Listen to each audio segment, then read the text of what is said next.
আপনারা নাঙ্গল দেখেছেন, ধানের শীষ দেখেছেন, নৌকা দেখেছেন, কি পেয়েছেন? সাম্প্রদায়িক দাঙ্গা পেয়েছেন। একবার আপনারা জামাতে ইসলামকে ভোট দিয়ে জয়যুক্ত করেন। আমাদের সর্বমিত্র চাকমা শিবিরের প্যানেল থেকে নির্বাচন করে ঢাকা বিশ্ববিদ্যালয়ে জয়যুক্ত হয়েছেন। উনি কেন এই নির্বাচনে শিবিরের সাথে একতা প্রকাশ করে নির্বাচন করেছেন জানেন?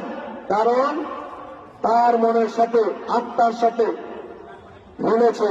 সেই জন্য চাকমা, মারমা, ত্রিপুরা সহ আরো অন্যান্য জনগোষ্ঠী, এই জনগোষ্ঠীদের মাঝে একটি রিউমার ছড়ানো হচ্ছে কি জামাতে ইসলামে ভোট দিয়ে জয়যুক্ত করলে নাকি মেয়েদের বোরকা পড়তে হবে।